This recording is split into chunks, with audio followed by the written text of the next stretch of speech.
I'm talking more broadly today about the Guardian's, the context for what has happened to the Guardian and their reporting.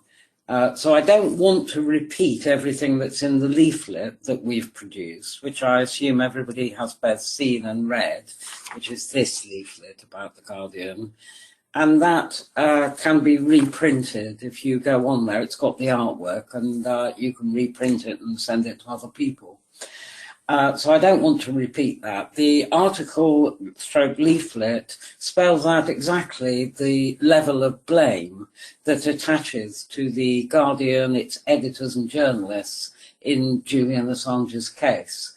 They all know the truth. You need have no doubt about that. And they have all chosen to either directly lie or to keep silent, or as silent as they possibly can. The leaflet quotes the relentless smears, lies, deceptions, appalling material that they have published over the last 10 years about Julian Assange and WikiLeaks. They have done so deliberately. It's not a mistake. It is something they have consciously chosen to do for reasons that I'll go on to explain and contextualize. I think The Guardian, above all newspapers, has the greatest share of blame for the situation in which Julian Assange today finds himself. Their relentless smears, their relentless concentration on the Swedish case for the first 8 or 9 years of this case, and their absolute disregard or lack of curiosity for what has happened to Julian Assange and the CIA and other intelligence agencies' campaign against him, well-resourced, as we know, and relentless and ruthless. And they have chosen entirely not to investigate that, but to smear the man, which is a very modern way to destroy somebody who is fighting against the entrenched forces of reaction that we face. They are now, and this is one of the motivating factors for us campaigning against The Guardian and picketing The Guardian when we could, that they are now being used as part of the prosecution case against Julian Assange. That was clear at the Old Bailey, that one of their particular lies is being used as quite a large part of the evidence in the prosecution case. So in my few minutes, what I want to say instead of that, really, is I want to first of all open with something I saw yesterday, which is that on Friday, it was the 75th anniversary of the opening of the Nuremberg trials against the Nazi war criminals and other war criminals. And Mike Pompeo, Secretary of State, previous director of the CIA, marked the occasion by giving a speech. Greetings, everyone. U.S. Secretary of State Mike Pompeo here. This year, we mark the 75th anniversaries of the heroic Allied victories in World War II. Today, we remember a different kind of anniversary, the opening of the Nuremberg trials. After the war, the International Military Tribunal reasserted bedrock principles of Western civilization, most especially respect for human rights and the rule of law, and an unfailing commitment to truth and to justice. Now, as then, America remains vigilant, steadfast indeed, in upholding our highest ideals. As I watched this incredibly stunning nonsense, I was sharply reminded of something that was said by Karl Rove. I don't know if any of you recall Karl Rove. Karl Rove was Bush's right-hand man in the propaganda war leading up to the Iraq war in 2003, the weapons of mass destruction nonsense stories. And he was being interviewed once by a reporter about the war in Iraq. And he said, he first of all accused the reporter, and this is a quote from him, he accused the reporter of being part of what Rove called, what we call the reality-based community. That was his accusation against the journalist. It went on, we're an empire now, and when we act, we create our own reality. And I have never forgotten that, because it really defines the last 10 years and more that we've lived through. I would date the complete departure from reality to the Iraq War, where the very premise of that war, which was sold to the public, was that Saddam Hussein had chemical, biological, and possibly potentially nuclear weapons. And you'll remember that Tony Blair, that tanned skeleton that occasionally appears on our television screens, a war criminal, now respectable again, told us that these weapons of mass destruction were capable of reaching London within 45 minutes. Now, you'd have to be really very, very gullible to believe that, but it was believed. And it was, although it wasn't believed by everybody, there were large demonstrations. But it was the first sign, really, for me, that the empire's creation of reality is just propaganda. It's called propaganda. The level of propaganda to which Western populations are now subjected have reached grotesque heights and form now one of the key, as Mark Curtis and Declassified have repeatedly shown, and form one of the key parts of warfare. That propaganda element is a key part, that disinformation is a key part of the warfare. And as John Pill just said, the times we live in are so dangerous and distorted in public perception that propaganda is no longer an invisible government, it is the government. It rules directly without fear of contradiction, and its principal aim is the conquest of us, our sense of the world, our ability to separate truth from lies.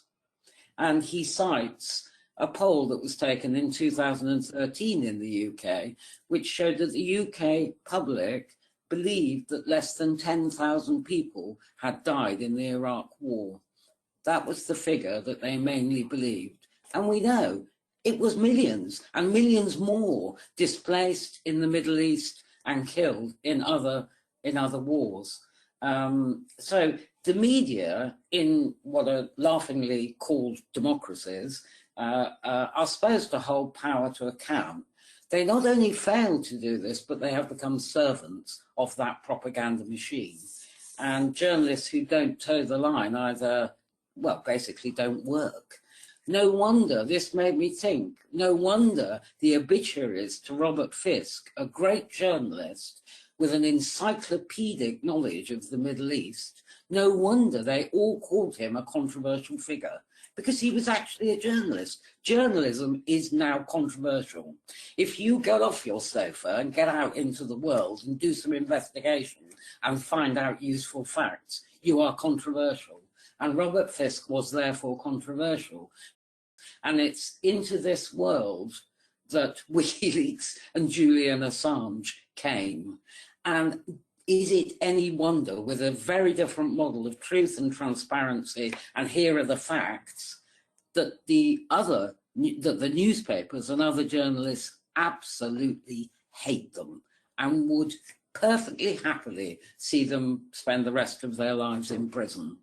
The Guardian is no different to the rest of the press. After its brief entanglement with WikiLeaks and Edward Snowden, it has abased itself to the intelligence services. It has rejoined the D-Notice Committee, which is one of the ways with which the narratives of the government are spread.